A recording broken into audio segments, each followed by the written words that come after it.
On this episode, we smoke the 6x52 Toro Amazon Basin from CAO, re-released for 2024, and we talk about CAO cigars and their history.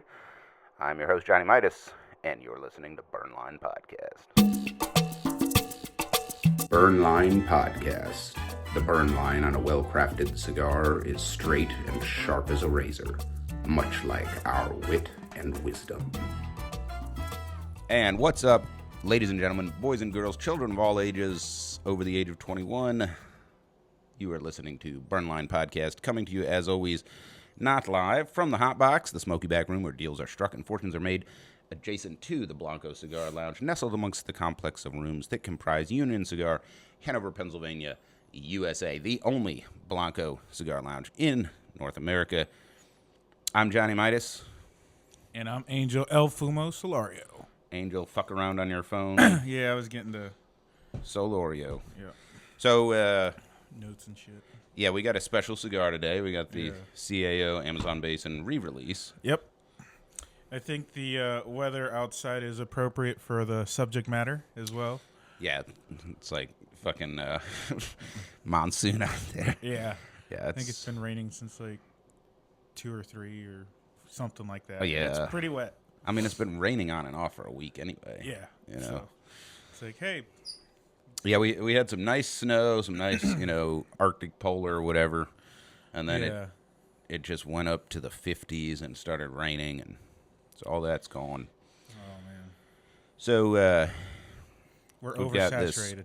Yeah, we've got this Amazon Basin. I went through my stash because I have an old one from the original. Oh, nice. And I couldn't find it. Oh. I was like, sweet, we're going to get a comparison somewhere. Yeah, I'd love to. No, can't find it, but this is the new one. And didn't bring a box. I don't have a box for this one, actually. I bought singles. I'll flash a picture up there for folks on video, but it's got this really rustic box that kind of looks like if you were a colonialist that was like looting Mayan artifacts and sending them back home. Yeah. Like the crate you'd put them in. That's exactly, that's the look they were going for. Yeah, like that Indiana Jones warehouse. Yeah. Yeah. Totally looks like that, and it's got a machete on it. Yep. It is a really nice looking box. It's very brand specific. Like it is 100% like for this brand. Right. And CAO is really good at presentation anyway, with like every cigar. I think so. Like well, some people would say they're compensating for the cigar with the branding, but yes, they do a great job, and I think they do a great job with this one as well. I don't know. They're no Gurkha. No. Well, I'm not going to get into that one, but yeah, you want to talk about. They're more the swag, though. Yeah. But even still. Because their branding's not that great on their cigars, Gurkha. They've overplayed it. Yeah. Anyway, this is the stick, and it's got that really cool, I don't know, what would you call it? It looks like it's just tobacco, like a tobacco leaf, and they just rolled it up. That's exactly what it is. And that's what it is. I'm not sure how they stuck it on here, though. So it's like a band. It's not a band. I'm just not. I think they used a shit ton of pectin, maybe. I don't know. But it's pretty impressive that it's still on there. It's obviously squeezed. If you look at your cigar, it's squeezing it, though. It's pretty tight. Yeah. Well, so I've seen the cap get pigtailed and pulled down and wrapped around. This is not. It's not connected to the cap, which is interesting. So, yeah, very rustic, the whole thing. However, look at this leaf. So this is an Ecuadorian Sumatra. Yep. Mine is gorgeous. There's a little couple of nicks on the edges right there. But it's like modeled. It's like, I don't know, Colorado Maduro. You can see it's a fairly thin wrapper leaf. Yeah. It looks like it's going to be fairly high-end. I don't know. Yeah. I think it's a gorgeous cigar. Okay, I was gonna say lighting difference at a distance. Yeah, looks a little darker, chocolatey. Also, yours is more like waxy, maybe. Yeah, just the hair. Did that all come off your fingers? Or was that's just how it is, man. I didn't know if that was like bacon, egg, and cheese McMuffin. No. One cool thing and note you can see the different fillers that they used. Yeah, I think that's super cool. Yeah. You normally don't get to see that Yeah. like on the foot, but this one is really pronounced. They use 3 different fillers, and you can clearly see them. And I think it's pretty cool. It adds to the character of the cigar. Yeah. Yeah, I think so. I think that the like branding, presentation, or whatever on this, like, it's just super cool because not a lot of guys are doing this like jungle hunter theme, you know, for their cigars. Everyone is doing the like, you know, kind of like colonial luxury thing, you know. You know, more towards the luxury, like, hey, you're spending money on a cigar. Yeah. But no, I like this. Yeah. You know, it's rustic. Like, hey, we all got to remember the origins of cigars. You know, it wasn't in a nice plantation. You know? It was literally wild. It was a wild plant. Yeah. It's a wild plant. So, although not as wild as, you know, we think, like, at least according to like Francisco and others. Yeah. He's like, man, when the Spanish came over, they were already cultivating this tobacco. Like, you know. Yeah. So, anyway, really good presentation. I like it. It is unique. It's different. I think the most interesting thing, like, let's talk about the cigar. The most interesting thing is how little of the tobacco actually comes from the Amazon Basin. Right. Most of it is the Nicaraguan and Ecuadorian.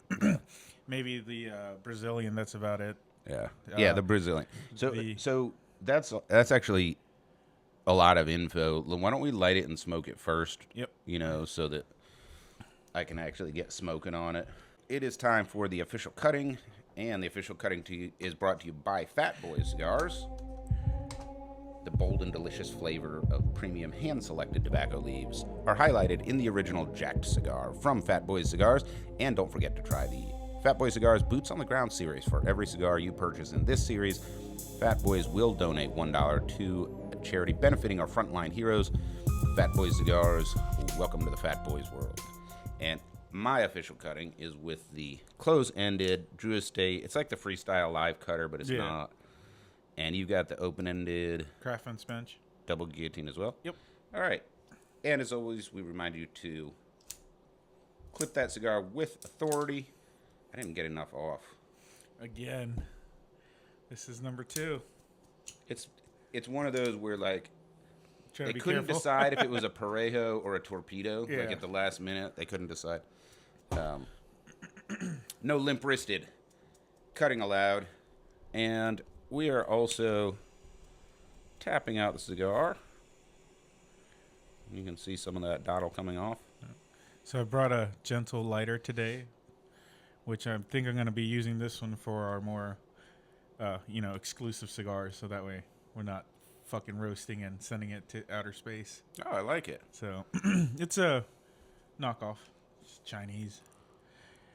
So it's not what, Fujifilm. a soft? Is it a soft flame or it's just a small? It's a small single. But torch? it can get pretty big. But I have it at medium. Yeah, for a little guy, free 99. And it is time for the official lighting of the cigar, and I am using. Well, I was gonna use my Rocky. I guess I'm using my official Johnny Midas Soft Flame, the Gold Bar lighter.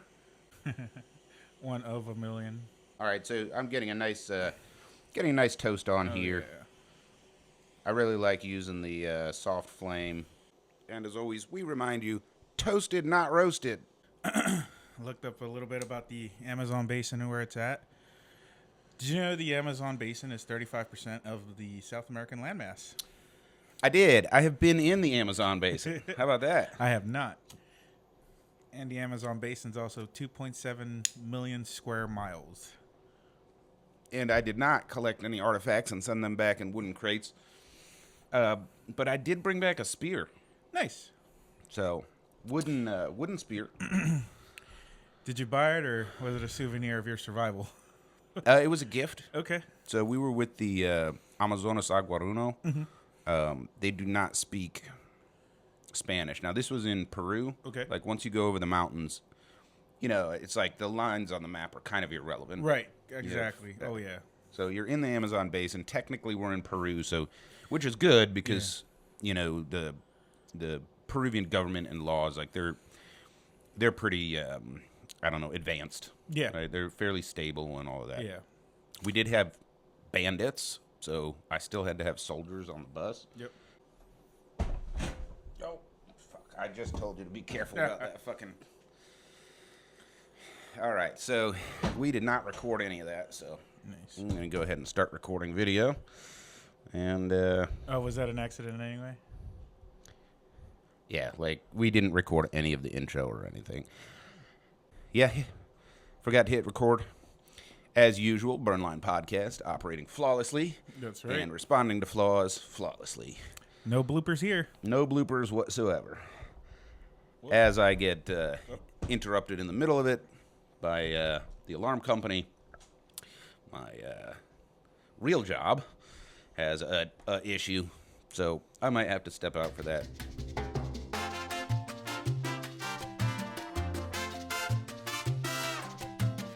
All right, so we've got a quarter of an inch in on this guy, and I think it's fair to do some tasting. Now, my recollection of the original was a surprising coriander note. And are you familiar with coriander? Not at all. Okay, because they do use it in Mexican cooking. Maybe. Sometimes, yeah. Well, at least Anglo recipes for Mexican dishes. I was like, I'm not aware. It's like a BB. You know what a BB looks like? Yeah. It's like a beige BB, and you grind it up, and it's citrusy. Maybe I know what it is. I just don't know the English Yeah, version. could be, yeah. Google. Mm-hmm. Yeah. I'm not really tasting coriander in this, but it has a really, really interesting flavor. So there is definitely earth and fruit, and then there is and a little leather, and then there is this. I get a little cedar wood out of it. Mm-hmm. Which is almost starting to become a generic flavor. Because I think that's like 3 or 4 cigars in a row that we get that same cedar woods. Well, it's from the box, I'm sure. Yeah. You know, and cedar's used all throughout. Really, it's cypress, Yep. by the way. If you are building a humidor or whatever for your cigar, please do not use actual cedar. You will poison yourself. No. Use Spanish cedar, which is also known as cypress. That's the actual wood. Yeah. No, there is this. It's like fermented tobacco taste. Like Yeah. I'm really struggling to put another taste on it, but it's this rich, It's like the age. umami, aged, fermented, almost like when you would run down to the creek as a kid. Well, you didn't have cricks. No. You were in Los Angeles. We had sewer lines. Does So that count? you go down to the creek, and there's like this rich black soil with fiddlehead ferns growing in it. There was rich black soil there. And like the smell of the fermenting mud. Yep. It's almost a fermenting mud tobacco flavor, but it's delicious. That kind of sounded like a gross description. I was going to say, not on my end. On your end, it sounded great. I was like, yep. That sounds like the aqueducts and stuff in L.A. Just does not sound pleasant like you're making it. Yeah, it's like, it's definitely like fermentation. Mm-hmm. It's umami. It reminds me of, I got to go to a old school soy plant one time where they have the big bowls in the floor. Okay. And like bare feet and stuff. And like the smell of the fermenting soybeans, it reminds me of that. Really delicious though. Yeah. And I would call this a mid-full right off the bat. Like, I wouldn't, it's not like a Padron. It's not full. Right. But it's definitely fuller than mid. Yeah, they describe it as a medium to full. So I can see that. I wonder if it'll sneak up on us like the other cigars have. It right? seems stronger than that. Yeah. It already seems a little strong. It does. It is a little, yeah. Smoke output is good. Yep. It's very dark. Yeah. Yeah, there's a good smoke, good amount of smoke.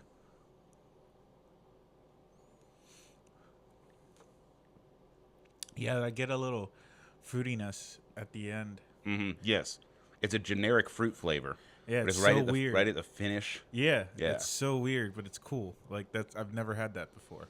Now, what about, do you taste a little smokiness? Not like Like The meat cigar smoke, but yeah, like smoked meat.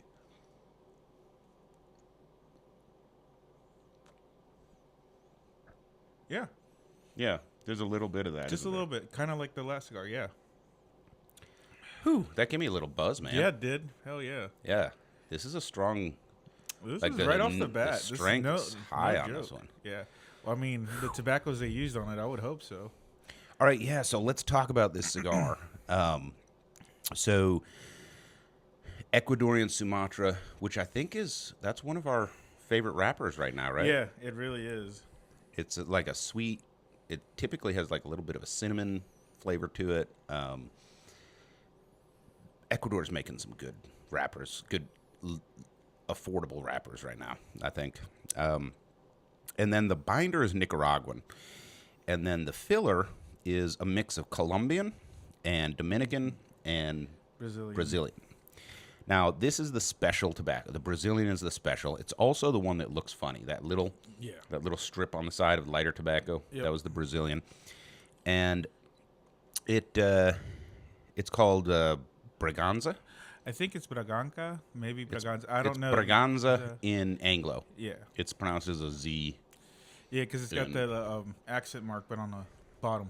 Yeah, the I'm not Portuguese. I'm not familiar with that. Yeah, accent it's mark. pronounced Braganza in like Anglo. I don't know how the Portuguese really say it. I've never heard it said by a Portuguese. My Portuguese is a little because like we had that Portuguese customer. It kind of worked out, but it's kind of like the way they talk. It's kind of like exaggerated. Yeah, it is. So it would kind of sound like Braganza. yeah, like Braganza. Yeah, like it's a little Italian. sing-songy. It's so weird. Yeah. It's a cool language, man. Yeah. Like it's really pretty. And so here's the deal with this tobacco. First of all, it is according to General, right? So you always have to say according to General because there's definitely some marketing and shit that goes on here, right? But the soil is virgin rainforest soil, which I don't believe for a second because rainforest soil is so incredibly unfertile, like you can't grow anything in. That's where that black soil that the Mayans or whoever invented. Yeah, it's called tierra prieta, which means black dirt or Black soil, dirt, yeah. however you want to say it. Tierra prieta. Tierra prieta. Tierra prieta. The word prieta kind of means dark, Yeah. brown. And it's super rich. So I'm sure the soil is, actually turned into farm soil. But anyway, they only harvest every 3 years. And then they roll the leaves up into these tubes, and they're called carotte, which I don't know. I know that's French for carrot. Right. I don't. Yeah, there's a lot of words in South America that just don't translate to Spanish either. Yeah. They're more like colloquial or something like that. Yeah, it's 'Cause like a colloquialism. There's a lot of words. that I'm like, yep, don't know that one. And if you look up the word, like it will say rolled up tobacco leaf, Yeah. right? Like that's the meaning of it. Yeah, I want to say maybe it's a native word. Could be.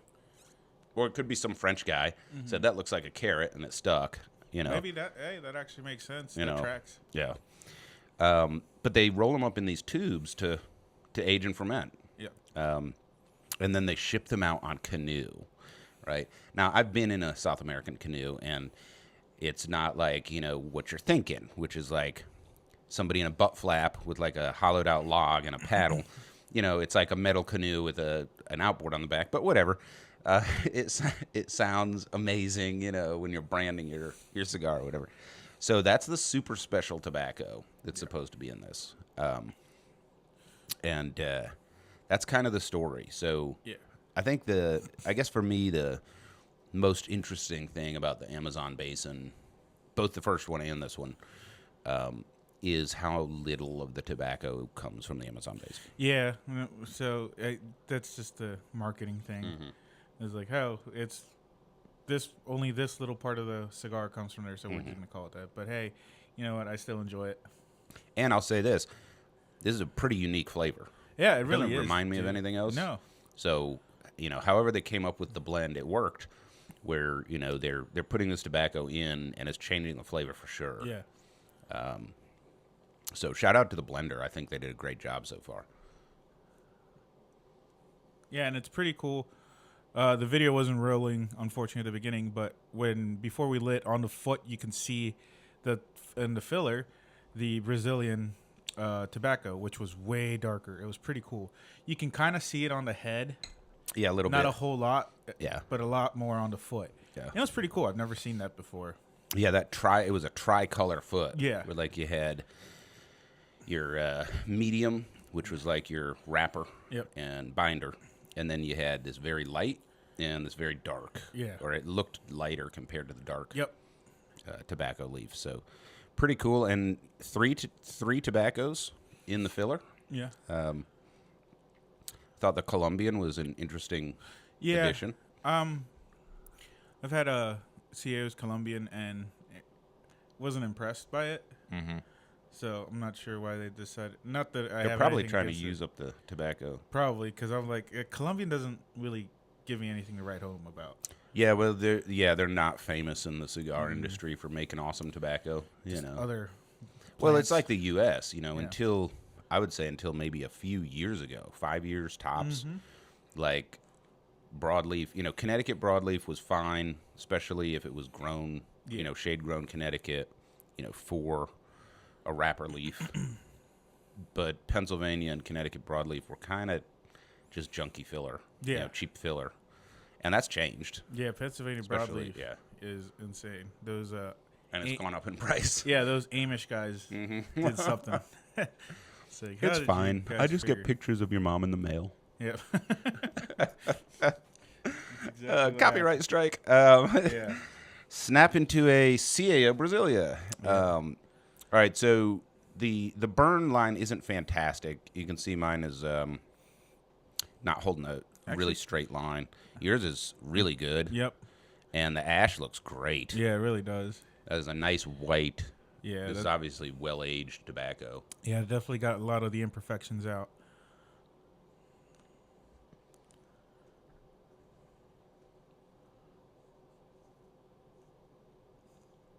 This thing is weird. This is a weird cigar. It is, man. It's totally different. Yeah. The only thing I could compare like this to, like in weirdness level, was the PDM Maduro, not the PDM that we smoked on the show. They're not the same flavor, just being unique and different. Yeah. But it's not weird in a bad way. Like, this is a really enjoyable stick. I would definitely put this on there. If you can find one online, snap it up. Yeah. They're going to sell out fast. Just right off the bat, I know we normally save it for the end, but this is definitely a more seasoned cigar smoker cigar. This is not a beginner cigar because they're not going to pick up on the nuances and. And also I'm an inch in and I'm buzzed, man. Yeah, it packs a punch, and we still got a good ways to go. Yeah. So. Oh boy, buckle up, gentlemen. Strap on in. All right. So we got a good light and a good burn, some good flavors going on, and we want to talk about CAO. But before that, I think it is time for our tobacconist tip of the week. And now your tobacconist tip of the week with Angel Solorio. Well, on this week's tobacconist tip of the week, we're going to talk about rescuing cigars. So I know we've talked about it before, but say you have like a dried cigar that you bought at some cigar shop, or you, like somebody I really know really close, forgot about a cigar. Yeah. And you need to rescue it. Ziploc bags are your friends. So you can get your cigar, say it's kind of dry, but it's not dead, where the wrapper hasn't popped, because once it pops, it's not really worth saving. But you can stick your cigar in a Ziploc bag, get a paper towel. I use bottled water, not sink water. Right. Douse that paper towel with the bottled water, wring it out, stick it in there. Usually in about, I want to say 2 days, it's ready and saved. And then just stick it back in the humidor, and then it'll be good to smoke. Let it balance out. Yeah, because if you go to smoke it right away, it is not going to be okay. So here's what I do is I take a gallon zip. Mm-hmm. I take a paper towel, and I use a specific type I'm not going to say the name on the air because they're not paying me, but it's super absorbent. Yeah. And I use the glycerin water that you can buy in the shop Yep. for your humidor. And I douse it, and I put it in the bottom of the Ziploc. Then I fold the bag over.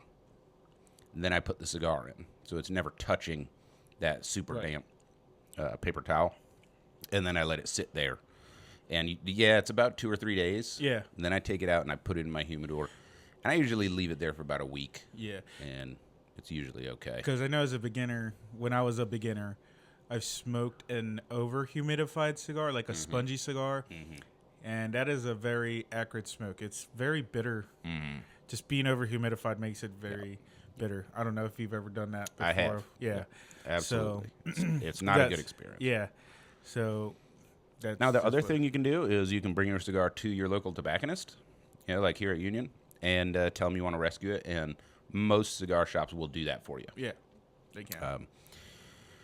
And they'll go through a series of Boveda packs and stuff like Yeah. that. It'll probably take longer.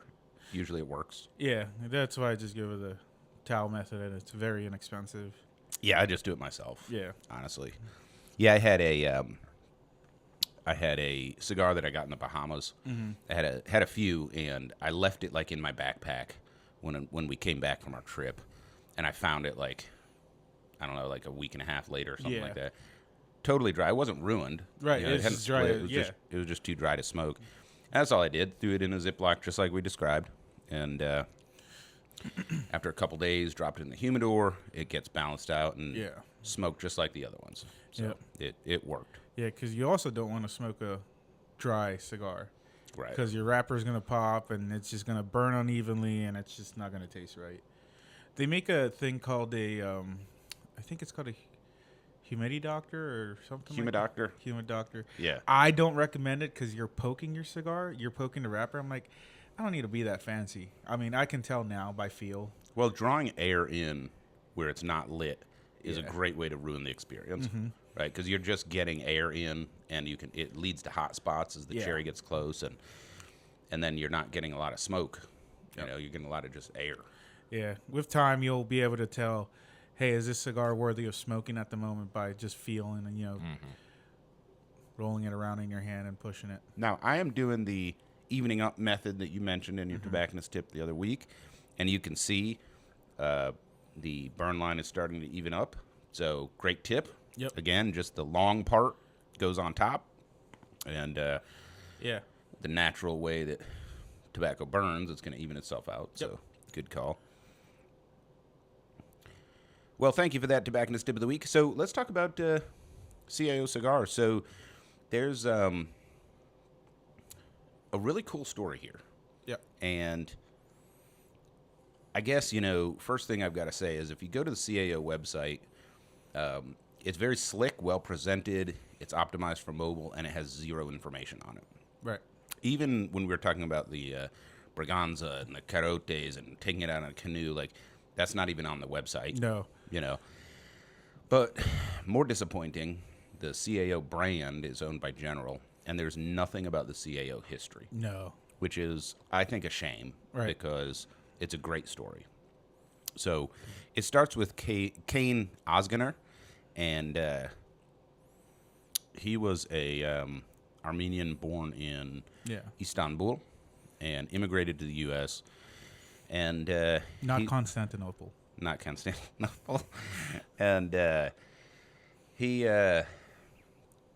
was a chemical engineer for DuPont and very successful. And he started a pipe tobacco company. Mm-hmm. By the way, I looked it up. So his name for us is Cano Area Organzo, right? But the actual pronunciation is Jano Aret. But just something to throw out there. Ozgener. Yeah. Yes. He's your kin. Neretsek Baron. Yeah. Yes, Hayren Kichmika Haskanaj. Exactly. Tukmeragatsiek. Yes, he's my kin. So I can pronounce this. So fuck you with your Spanish. We finally had an episode where I can have the correct pronunciation. So Kano came over and was very successful. And, the Armenians highly prize education and wealth and success. They're really an entire nation of merchants. So they tend to be, you tend to find them, with high levels of education in things like law and medicine and engineering. In fact, my family on that side, we have degrees from Harvard and Yale and Johns Hopkins and Georgetown Law. And two of my relatives worked on the space shuttle program. And that's kind of typical. And he was no exception, but he had this side hobby besides being a very successful chemical engineer for DuPont with pipe tobacco. And he actually came up with a product on the request of a customer.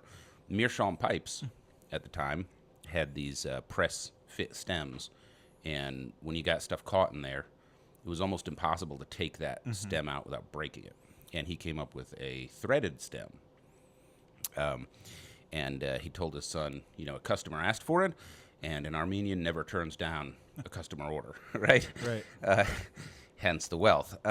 So eventually it turned into a cigar company and went global. Yep. Now, he started it in the cigar boom, so incorporated in 93, but really didn't do business till 94, so you'll see both dates in there. And CAO is his initials, by the way. CAO is his initials, right, in case you couldn't figure that out. And went global, and in 2010, I think, sold to Swedish Match. Yep. Which was merging with Scandinavian Tobacco Group. Which was merging with ST. So, in roughly, less than 15 years, grew it into a huge multi-million-dollar business and sold out. Yeah.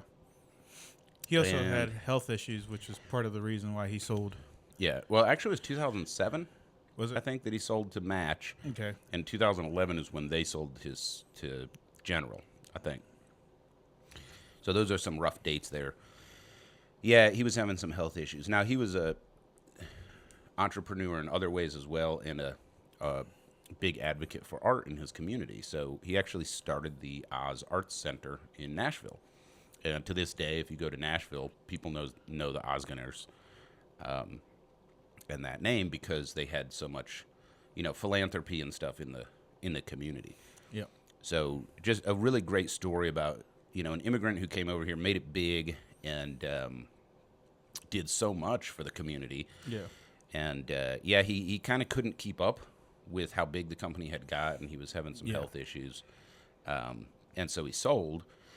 And then General bought the brand, and Kano passed away in 2017, I believe. Yeah. So it's been about 5 years since he left us. So shout out to him and his family. Great job.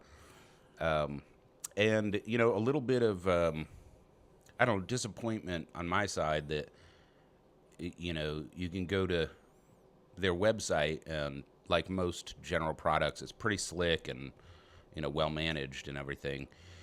But they don't mention the history at all. And I feel like that's a lost opportunity to highlight, a classic part of the American cigar industry, Yeah. His son actually started his own cigar company. Oh, yeah? Yeah. I'm going to say 2021. What's it called? I'm pretty sure it's the Osgood Cigar Company. Like, that's literally it. Interesting. So it's pretty cool. He actually left cigar making for a while, and then, especially with the passing of his father, Decided to carry the torch a little. Yep. Man, look at this ash, which I just ashed all over my H6 sound collector. Perils of podcasting. Yeah. That was a good ash, man. Yeah. Well, I guess we know it's cigar ash proof. Yeah. Still working. Wait till I spill my coffee on it. All right. So that's a little history of CAO cigars. And then today, their brand with General is we go where the tobacco takes us. And like a lot of American companies, the tobacco doesn't originate here. And so they have to have some kind of story and marketing and branding. And that's theirs is, we collect these awesome tobaccos and, we make these products with them. And I think CAO is probably most famous for two things. One is the flathead, and that was pretty highly rated. Oh, yeah, absolutely. One of my go-tos. Yeah, yeah. And then the other would be their country lines. Yeah.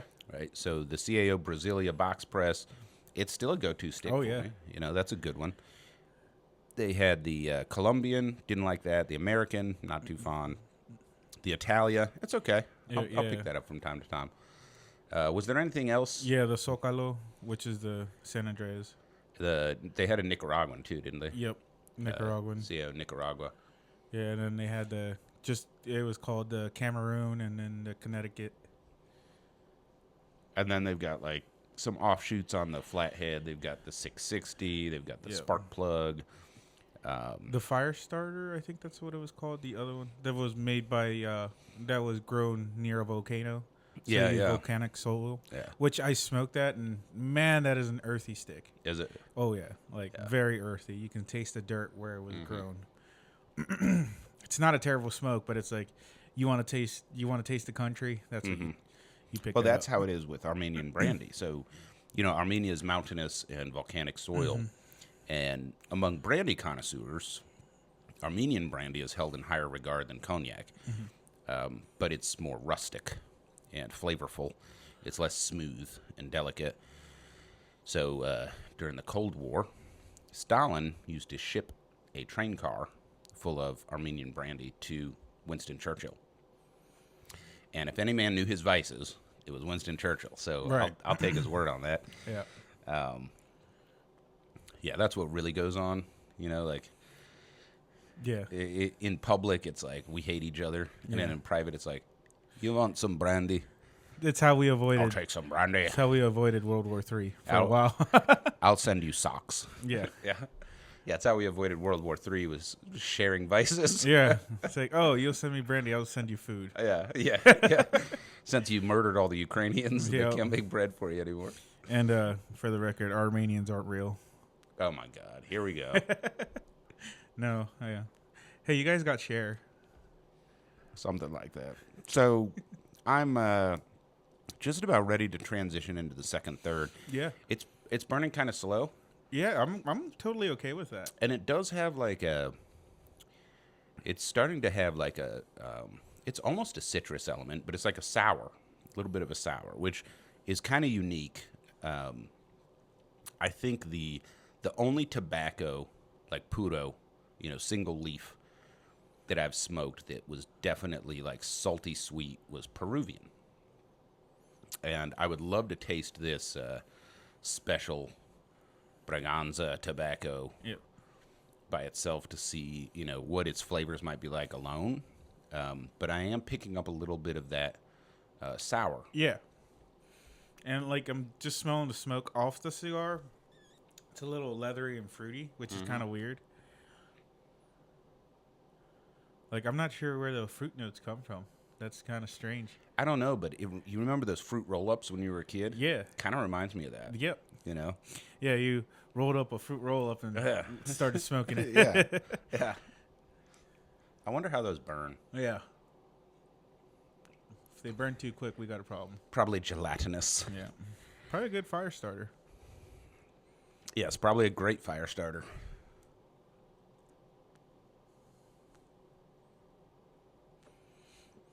Yeah, definitely the fruit is strong in this, like the whole way. It's a generic fruit. I can't put my finger on it. Yeah. It's just fruity. Yeah, it really is, dude. It's so strange. Yeah. What a unique cigar, man. Yeah, it really is. And it's still strong. Oh yeah, you can feel the nicotine. Yeah, this is a strong stick. Now, I don't know if you can see this on camera, but you'll notice how the part that's burning is a good 2 millimeters wider than the rest of the stick. Like it expands a little bit as it heats up, which, you know, all tobacco does, but this is kind of pronounced. It's turning into a figurado. Yeah. My ash is still holding pretty good. I feel like if Indiana Jones smoked a cigar, it'd be this one. It'd be this one. Yeah. No, he wouldn't smoke it. He'd put it in a museum. It belongs in a museum. Yeah. Got a long. Have you ashed yet? Mm-mm. It wants to go. Yeah. It wants to go. You I got see an inch and a half on there. That is a good. No, look at that. That's interesting because the first half inch has a little more yellow than the rest of Right. it. It's an interesting ash. Man, this is a very well constructed cigar. Yeah, it is. All right. With that, I think it is time for our tobacco news of the week. What do you have for us, El Fumo? And now your cigar news of the week with Angel Solorio. This is very interesting because of other happenings. Everybody just keeps doing the same thing. What? That never happens in the cigar industry. So, Rocky Patel is now releasing their Year of the Dragon. Dragon. Oh, my God. Jesus Surprise. Christ. Well, Gurkha, I think I don't know if you have enough money to take on like 3 other behemoths. Oh, good God. Yeah, so good luck with that. So I don't really know what to comment on that because it's just funny. How do you fight that kind of trademark when it's not a trademark? I don't know. I also don't know why all of these companies are coming out with Year of the whatever. I think because it is the Year of the Dragon. Is it the Year of the Dragon this year? Yeah. But in any case, like Chinese Zodiac, it's like, I mean, what is that? What are we up to? 6 companies now? Yeah. Yeah. Almost every company. I wonder if all these companies are trying to sell in China. You know, like that might make more sense. Yeah. I forget. Davidoff is releasing that in China. We're releasing cigars in America. We're calling them Year of the Barbecue, Year of the F-150, Year of the Silverado. Yeah, but there is also there is a Nicaragua. It's called Puro Sabor, which is a Nicaraguan cigar, like a nationwide cigar festival. So if you had the coin, you could have done a multi cigar tour down there, which Perdomo, Plasencia, and many of those plantations are participating. So you know how you can do the bourbon tour in Kentucky. So they're doing the equivalent. Sweet. Yeah, I was like, man, that would be Is so that going cool. on right now? Yes, that is currently going on. I missed it. I've seen some pictures and I'm so jealous. Like I said, if you got the coin, that would be one of the coolest things to do. Because those 2 names made that country. Like Perdomo and Plasencia, if it wasn't for those guys, you know, Nicaraguan tobacco wouldn't be where it is. Mm-hmm. I'm sure I'm leaving somebody out of that convo, but those are the 2 big names. Yeah, which oddly enough, or funny enough, however you want to say it, Gano's first cigar, the Gold Robusto, was actually made by Plasencia. Mm-hmm. So kind of ties that in. You know, like folks that just got into the cigars, yeah, like Plasencia is a name for a luxury cigar. They don't know that Plasencia didn't make Plasencia cigars. They were just rollers. They were rollers, and they made high-end cigars for a lot of people for decades. Yep. Before they started making their own. Yeah, branding their own sticks. Which I'm not sure what made that decision, but hey, I'm glad they did. You know, made their own sticks. Like the Alma Fuerte is one of my favorite. I had that yesterday. I smoked that yesterday. And then one last piece to kind of tie it in. General Cigar is making a new cigar for the Flathead series. It will be releasing soon. It's an 8x60 called the Resonator. Because it's the size of a fucking resonator on a motorcycle. Check that out. Good That Lord. is a large stick. Yeah, that Flathead kind of went that direction. You know, they already had the 660. Yeah, which is one of my favorites. So that is a lot of tobacco. And I got one last one. And then Gurkha announces their release of the Year of the Dragon series. Oh, good God. Enough with the Year of the Dragon already. It is. I just think it's funny. All right, so we are smoking this 6x52 Toro. This is the Amazon Basin by CAO, and they don't really have a name for the wrapper. It's just the Amazon Basin, yeah. I think I would definitely call this a Colorado Maduro, and that's going more off of the color than anything else. And this is the 2024 release, Not and the the- last one was 2022-ish. 2022. I think it was 2022. It's been a little bit. Yeah. It has been 2 years. 2014 was the first one, wasn't it? I believe so. Yeah. And then they set some aside for not this Amazon Basin, but from that batch for the Amazon Basin 2024 Añejo. Yes. So if you smoke the Añejo, you're technically getting the first batch. Mm-hmm. So I haven't smoked that one, so I'm wondering how similar it might Añejo be. means like decade, right? Yeah, just a little bit more age. So Or might be- Añejo means year? What does it mean? no, Añejo means more aged, just longer aged. Oh, does it? Yeah. Okay. All right. So, yeah, if you get the special Añejo 2024 Amazon Basin, you're getting tobacco from the original 2014, correct? Yeah. So that was pretty cool that they thought of that ahead of time. They're like, Yeah. here, let's just put a Pilon aside. Yeah, Yeah. I think it's only 3,000 boxes. Yeah. It's not that many, which is cool. It's like, damn. So if Shit, you didn't I gotta get the get first, that. if you didn't get the first one, you can still get your hands technically on it by smoking the 2024 Añejo. Nice. So I'm not sure how much. I'm sure it's a little bit more. I don't know, but it's going in my humidor. All right, let's talk about flavor on this guy. I mean, I'm maybe a halfway through, and you can see I'm still struggling with my burn line. I'll hold that up to the camera. You can see it doesn't want to burn super evenly. It just But- feels like a thick cigar. It does, yeah. Yours is burning much more evenly. Well, look at Probably that. because I'm talking more. Yeah. Yeah, it's a good ash. Still strong. There it goes. Never mind. Oh no.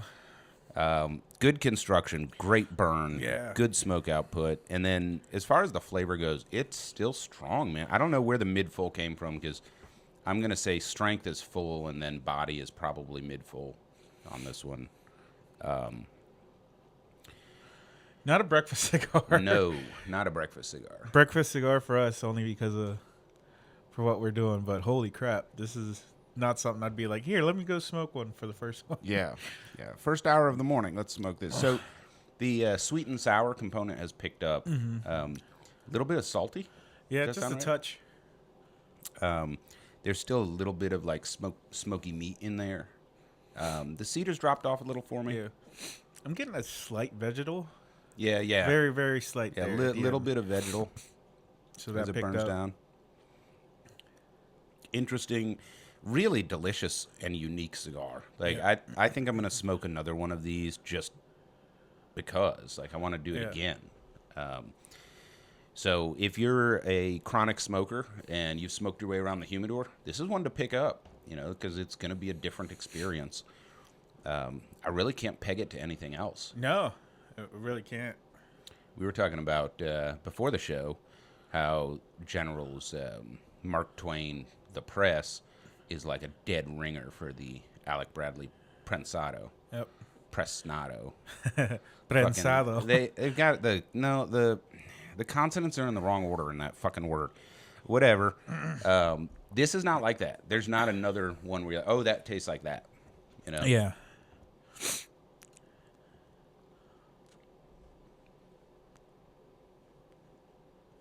And with that, I think it is time to rank this cigar. Yeah. So, There's a again, lot we are left. smoking the CAO Amazon Basin 2024. And the MSRP is like 14 and a quarter. Okay. That seems like about the price that I yeah. paid for it. Actually, that's not bad for what it is. I don't think so, no. Man. So why don't we talk about presentation first?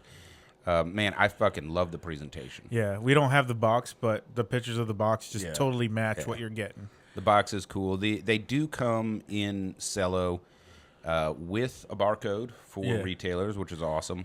I hate price tags on cigars. I think that's low class. Yeah.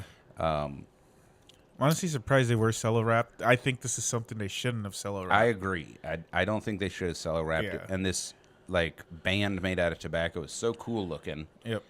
But the beauty of the wrapper and the rustic nature of it is kind of hidden behind the cello. Yeah. And for a limited edition run, I almost wish they hadn't celloed it. Yeah. I agree. They shouldn't have cello wrapped it, but hey. So what do you have for presentation? I want to give it an 8. I had an 8 as well. I thought that was an easy, you know. Yeah, it's just very rustic, man. Straight to the point. No banding, like no legitimate banding. Yep. The whole brand fits, and the points off are just for the cello. Yeah. Definitely. And then price coming in at 14 and a quarter. What are you thinking there? I think an 8 as well.